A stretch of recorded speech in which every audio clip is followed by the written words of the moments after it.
За уг нь энд байгаль орчны сайд байжсэн бол зөв юм байла. Одонтой гишүүний хэлдгээр яг үнэ мөнгө нь шийдэгддэггүй. Бишээ уучлаарай, эрүүл мэндийн сайд.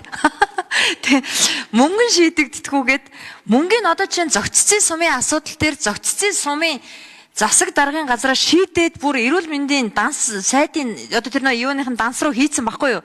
Нийгмийн эрүүл мэндийн үндэсний төвийн данс руу тэгчээд байхад аргачлал байхгүй.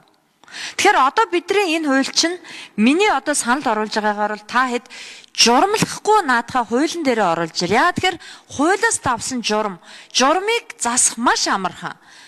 Ялангуяа эрүүл мэндийн сайд нар юу байгаль орчны сайд нар байнга солигддог. Тэгээд энэ ингээд журам нь өөрчлөгдөд байх магадaltaй байхгүй. Тэгэхээр энийг юун дээр хуулийн дээрээ санаачилж оруулж ирээ. Дээрээс нь энэ саналыг авчаад яг яах чагаа санал ажлыг зохион байгуулна гэж байна. Санал авах ажлыг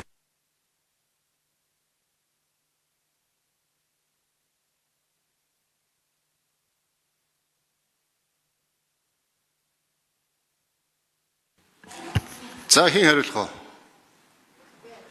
За одон туяа гишүүн хариулъя, ажлын хэсэг гишүүн. За тэгэхээр энэ аргачлал нь байхгүйгаас ингээд байгаа мөнгө нь шийдэгддэггүй гэж байна. Тэгэхээр энийг бид ажлын хэсгийнхэн бас анхааралтай авъя. Энэ одоо эцсийн хэлцүүлэг дээр энэ асуудлуудыг оруулж ирэх хэрэгтэй байх.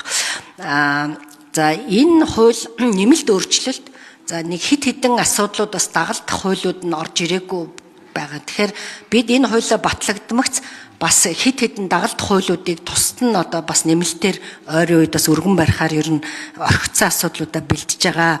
За энэ хуулийг яагаад бас одоо ингээд хугацаа алдалгүй батлая гэдэг байгаа гэхээр бизнесийнхэн одоо эндээс бол их олон гомдол ирж байгаа учраас ямар ч байсан хурдхан ангилаад энэ хүн суртлын арилгаатгая гэж байгаа. За тэр гомдлыг яаж авч хэлцэх юм бэ гэж. Тэгэхээр өмнө нь бол ерөөсөө иргэд хаашаа гомдлоо өгөх нь тодорхой гэсэн бэл одоо энд бол бүр наривчлаад за гүйцэтгэх хариулчээ. Одон туяа гишүүний микрофон.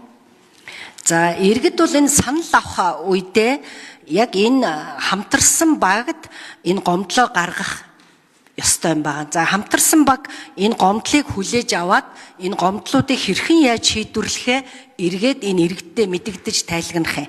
За хэрвээ энэ иргэд гол нь уулзаж санал авж байгааг чинь гол зорилго нь тэр шүү дээ. Ямар нэгэн гомдол санал байна уу. Тэгэхээр энэ гомдол санал хэрвээ шийдэгдэхгүй бол дараагийн шатанд одоо засаг захиргааныхаа журмаар дахиад гаргах юм байгаа. Гол нь урд нь бол энэ механизм ажиллаагүй. Одоо бол энэ хуулинд ерөөсөө шууд энэ хамтарсан багтаа гаргаад явахаар байгаа.